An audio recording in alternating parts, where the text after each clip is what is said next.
If you're considering the Shinobi II, stop for a second. This Portkeys monitor is 33% cheaper, and for most solo creators, it does everything that actually matters. What surprised me the most was how Portkeys performs outdoors in direct sunlight compared to the Shinobi II, especially considering the difference in brightness on paper. But for this monitor to be a better choice than the Shinobi II, it has to prove itself in a few key areas. Number 1, how practical is it? What you get in the box, size, weight, and build quality. Number 2, can you clearly check your exposure and focus and actually see the image properly? And number 3, can you actually use touch focus and control your camera just from the monitor? I've used the Shinobi II for a year now, and I trust it, so the Portkeys LH5C monitor really has to prove itself. Let's start with the first one. How practical is it? With the Atomos Shinobi II, you'll get a locking cable adapter for the HDMI and USB-C, and a USB-C control cable. Everything comes in a carton box, and that's pretty much it. The Portkeys LH5C, on the other hand, comes with a USB-C control cable, a LAN cable, a metal cold shoe mount and an Allen key, a tiny USB flash drive for LUTs and firmware updates, and a sunshade with protective covers. All of this comes in a very sturdy hard plastic case, which is very useful when traveling. And this plastic case was also in a nice carton box. If this is your first external monitor, getting a proper cold shoe mount and a sunshade in the box actually makes a difference. With the Shinobi II, you'll need to buy those separately. This means extra cost right away. For example, this is the cold shoe mount I had to buy separately for the Shinobi II. And you can also choose a sunshade for it. I leave a link in the description. In terms of size, both monitors are compact and easy to mount. The Shinobi II is definitely thinner. It doesn't have a fan, so it can get hotter sometimes, especially when you use it at maximum brightness in direct sunlight. The Portkeys, however, has a fan, which is silent, but the monitor is a bit thicker. Now, take a look at the bezels here. The Portkeys LH5C has way thinner bezels than the Shinobi II, which is awesome because the overall length of the Portkeys and the height are smaller than Shinobi II. And for my taste, Portkeys wins here because it looks more sleek and the screen size is bigger at 5.4 inches compared to the Shinobi II, which has 5.2 inches. Yes, I measured the screens by myself, and the Shinobi has 5.2 inches and not 5 as mentioned on their product page. It's a small difference, but combined with the thinner bezels, the Portkeys just feels a bit more modern and slightly bigger in real use. Both monitors use a Full HD 1920 by 1080 resolution panel, but the Portkeys has 72 pixels more, 1920 by 1152. Anyway, the image looks sharp and detailed on both. Also, the Portkeys monitor weighs only 181 grams compared to 213 grams for the Shinobi II. But even if the Portkeys is lighter, it still feels solid and well built with nice rounded corners and durable plastic. It doesn't feel cheap at all. You can mount both monitors directly on your camera using the cold shoe adapter, but I strongly recommend using a cage or a kit cage for your camera because you have much more mounting options. So in terms of practicality, the biggest difference is simple.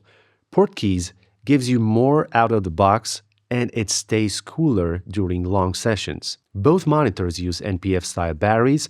Personally, I use a really smart small rig battery with USB-C and USB-A ports, which lets me power other devices as well and quickly check the battery percentage with a simple tap. In terms of ports, both monitors give you HDMI input and camera control, which is what most solo creators actually need. You can see exactly what your camera sees and control some settings directly from the screen. The Shinobi II uses USB-C for camera control and power delivery, while the Portkeys uses the included USB-C to mini USB cable for camera control and the USB-C on the side for power if you don't want to use an NPF battery. The Portkeys also includes an HDMI out port, which allows you to send the same image to another monitor or to a live streaming setup, for example. That's something the Shinobi II doesn't offer. And if you want, Portkeys also makes their own HDMI cables, like this one here, which are slim and fit nicely in a compact setup.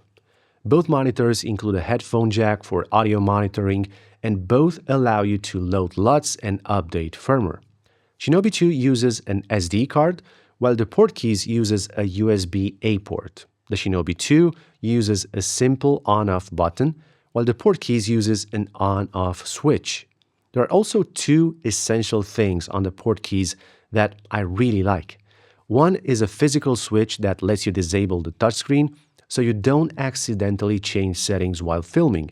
The other is the extra mounting thread on the side, which makes vertical shooting much easier if you create content for social media, TikTok, Instagram, and so on. The Shinobi 2 doesn't have these. So, in terms of connectivity and usability, both monitors cover the essentials, but the Portkeys adds a few things that make everyday use a bit easier. Now, let's move on to the second point. Can you clearly check your exposure and focus and actually see the image properly? Before you hit record, you need to make sure that your camera settings are correct, but also check if your exposure is right. Otherwise, you can easily end up, for example, with blown out highlights in your recordings, and that will be pretty bad in editing. That's why an external monitor is extremely useful, because it provides the right tools to avoid situations like that. So, on both the Shinobi 2 and Portkeys, you have some really handy tools you can use to check if brightness levels are correct in your frame, especially if you film yourself and you need to check if your skin is properly exposed. Both monitors have zebra, false color, and different waveforms like histograms, parades, or luma. To me, as a solo creator, the easiest and most useful tool when it comes to exposing my skin properly before I hit record is the zebra tool. It allows me to see exactly when my skin is exposed correctly around the 65 value or so. So when stripes appear on the skin, that's the right sign for me that I'm properly exposed. What I love on the Portkeys LH5C is that I can set 3 different values for different colors for the zebra.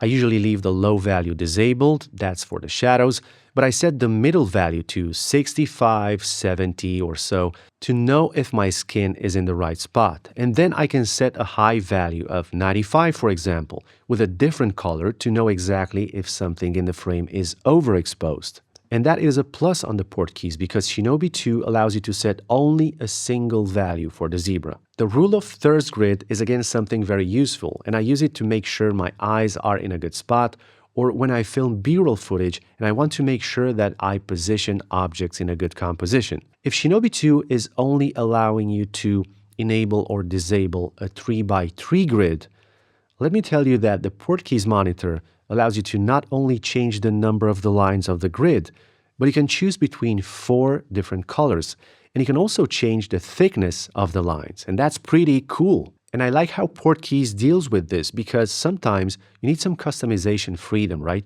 Maybe you're shooting on a bright background and you can't just use white lines.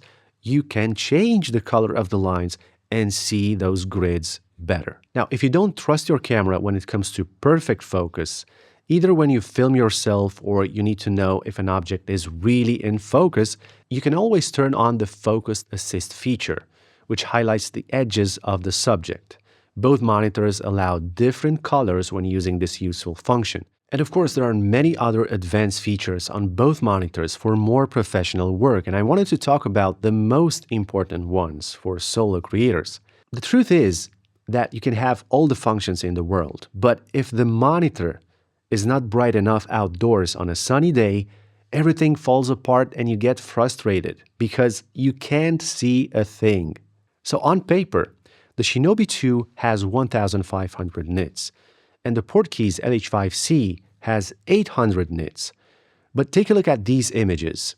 I recorded with the sun behind me, falling directly on the screen for both monitors, and to me it was a big surprise that they were close in terms of brightness, even though the Shinobi, on paper, has almost 50% more brightness. Of course, there is a difference, but if you put the sunshade on the Portkeys and you're filming outside, I think you'll be just fine. Keep in mind that this was a hard test, a harsh test. Most of the time, you'll be shooting with the sun coming from the side or even from the front. And if you're just filming indoors, you'll have zero problems with brightness no matter which of these monitors you choose. By the way, when I'm filming this video, the price of the Shinobi II is $375 and the Portkeys LH5C costs $249. A very competitive price if you ask me. In fact, you pay $126 less for the Portkeys monitor, and you also get some important accessories and useful accessories. I will put links in the description for you to check out the actual prices. So let's move to number 3. Can you actually use touch focus and control your camera just from the monitor? This is a very important aspect, especially when you film yourself alone. It's hard to change settings when the camera is pointed at you and all the buttons are on the other side. And using the small LCD is not an option, is not ideal. In the past, the problem with external monitors was that touchscreen control simply wasn't possible because once you connected a monitor, the camera's LCD would turn off. That's where an external monitor with camera control and touch focus makes a real difference. The Atomos Shinobi II does this very well through the USB connection. Once the camera is properly set up for USB control, you can start and stop recording and change some essential settings directly from the monitor, which is very helpful. Enable touch focus from here, tap on a screen where you want to focus, and that's it. The camera focuses exactly where you want. If you're using something like the whole area AF setting with subject tracking, you can tap on the object and it will be tracked as long as it's in frame. And when you film yourself, the camera will track your face or eyes. Now, the Portkeys LH5C offers the same core control features. You can start and stop recording, adjust the white balance, the shutter speed, the aperture, and of course, the ISO, and use touch focus in exactly the same way. And in real use, it feels just as responsive and reliable, just like the Shinobi II, even though the Shinobi is more expensive. There is no lag, no strange behavior, and no frustration when you're filming alone. So when it comes to everyday camera control and touch focus, both monitors perform very well. There's no major limitation here on either side. Now, one important thing you need to know, both monitors will work with any camera that has an HDMI output. But camera control and touch focus only work with specific compatible cameras. I will leave links in the description to both official pages where you can check if your camera is supported. For example, I use a Canon R6 Mark II, and both monitors work perfectly with this camera. And both brands are updating that list by adding support to other cameras as well, so make sure you verify the list before you make a purchase. After testing both monitors, here's my conclusion. If you mainly shoot outside, you have a bigger budget and want the brightest screen possible, the Shinobi II is a very solid choice. It's slimmer, and the operating system feels a bit more polished. But if you care about value, included accessories, cooling during long sessions, and getting basically the same control features at a more affordable price, the Portkeys LH5C makes a lot of sense, especially if you mostly record indoors, but it can handle outdoor shooting as well with no problems. For most solo creators, especially if this is your first external monitor, the Portkeys gives you more for your money. No matter which one you choose, an external monitor is just one piece of the puzzle. As a solo creator, building a customized camera rig can help you be more efficient when you film. So check out this video here to dive deeper. I show you exactly how I mount everything and how I use it when filming alone.